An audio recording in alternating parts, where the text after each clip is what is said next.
I find my way home, yeah. Wouldn't it be crazy? A lot of people up here don't know much about you. How would you describe yourself, and what would you like people to know about you? I'm a fun guy. Obviously, I love the game of basketball. I mean, it's just more questions you have to ask me in order for me to tell you about myself. I just can't give you a whole spiel. I don't even know where you're sitting at.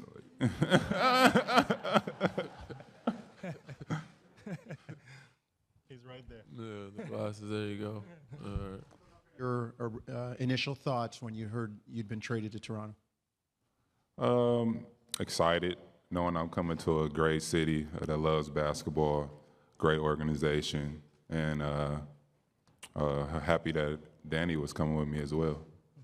Every superstar in this league has a set of goals in terms of how they want their career and life to look, and what they want by the time their career is over to have accomplished and where they want to have accomplished it. What do you want out of your career in the NBA? Just to be able to be healthy. I mean, that's my number one goal. Play a long, healthy, career. Able to be dominant wherever I land. And that's about it. I want to win championships, getting those record books. Hey, have you had a chance to talk to some of your new teammates, and what have they told you about the city and playing in Toronto? I got to talk to a few of them. They just said Toronto is a great city, beautiful, a lot to do outside of basketball with your family. And they're just excited for the season as well. That's what we all are. We have opportunity, like I was saying before, and we're ready to get started. Yeah, Danny, it's Doug Smith again from the Toronto Star. We'll let you talk for a little while here. He's my man. All But right. we're going to ask you about Kawhi. You know him better than anybody here. You think? What do You think? Yeah. I think he knows him better than anybody here. But Well, not among us. go What ahead. kind of guy is he, and what should people know about him? Like I said, the way he described it, he's a fun guy, but you have to know him, you have to be around him. Different in the locker room than he is with you guys. But he said his main focus is basketball. He loves it. He puts the hours and he puts the work in. There's a reason why he's as good as he is, and we're all expecting big things from him. We're expecting big things from everybody on this team, myself included. But my biggest goal for me is to carry on and hopefully continue to be that tangent we were in San Antonio, to bring it here and help these younger guys understand what it takes, to get to that final stage. So, but Kawhi, you see him, he's having a good time out here right now. He's not enjoying you guys, but he's being himself. The trade was made. The question has sort of centered all over the basketball world, but certainly in this city, about whether this would be a long-term commitment for you or a one-year, one and done. How do you view your time coming in here, and do you look at this as a long-term commitment? I look at it as a day-to-day process. Like I said, my focus is on this year, this group that I have, and striving to get to a championship.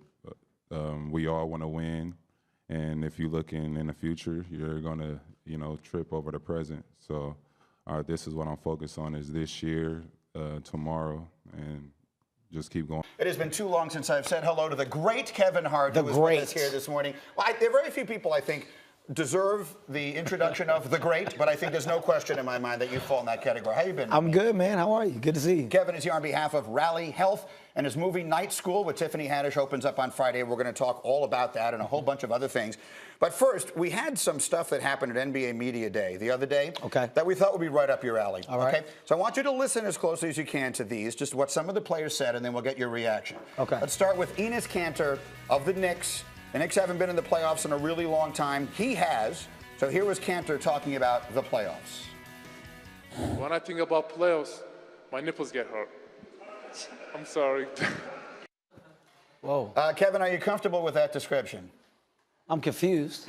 I think we're talking about two different things. I'm not sure what one has to do with the other. And, if his uniform fits correctly, or what he's into in his personal life. Okay, fair enough. That's one that makes you just tap into his personal life immediately, and that's what are you doing outside of basketball. Fair enough. Let me ask you about Kawhi Leonard. Now, I know you're friends with a lot of these guys. I've seen you hanging around with a lot of these players. Have you ever spent any time around him? Because he doesn't speak very much. Yeah, I have. Okay, so people were kind of stunned when he spoke the other day in Toronto, and then particularly stunned at what it sounds like when he laughs. Let's play that again for those who haven't seen it.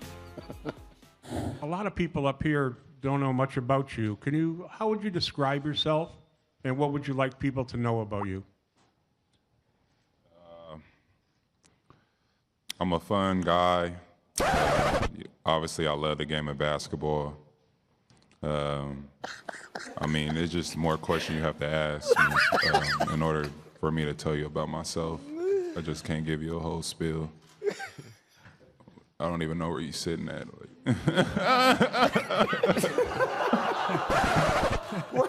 Kevin, what? What is that?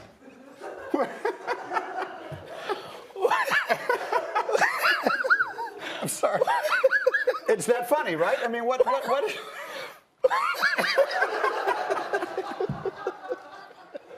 I'm sorry. Do you have any comments at all? What just happened?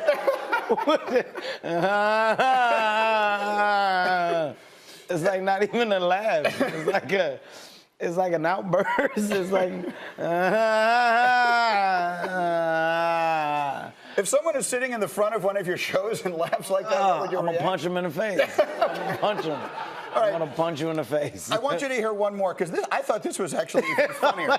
This is Michael Beasley, who's one of LeBron James' new teammates in LA, talking to our Dave McMenamin, and this is a conversation that genuinely goes nowhere, okay? Just listen closely to this.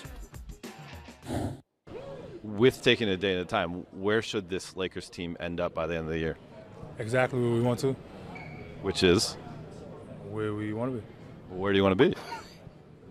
Taking it a day at a time. All right. But if once you add up all those days, where can you end up? The future. Fair. You're going to move the calendar there, but the future, let's say April through June, April through May, where should the ceiling be for this group? The ceiling? Oh, God. I don't know. I'm not sure. That's not up for me. I'm not an analysis. I'm not a stat chaser or. He's not an analysis. Oh, critic. God, Mike. So. Like I said, not like we're here to this, do one Michael. job, which is work, sacrifice, and take it a day at a time. Oh, Michael. No. Oh, God. What? You know what it is, man? I blame the reporters, the journalists, because, certain people aren't just going to give you good information. So going to Michael, before you go talk to Michael, just look at his posture. If his shoulders are like extra relaxed, you're not going to get that good of an answer. That's when you immediately shift and go, maybe we throw this one to LeBron. Maybe we see what LeBron has to say. He said, the future. After that, no, that's just not a good. I don't know. Fellas, my advice, guys, just know that this stuff can always be cut up. It can be edited up. They can replay it and show it however they want. So I don't care if you're in the mood or not. Perk up when these questions come your way. Give a direct answer and save yourself from these edits. Like Kawhi, damn it, man. You got to know that they can replay that and throw it back. Okay. Give up on my way.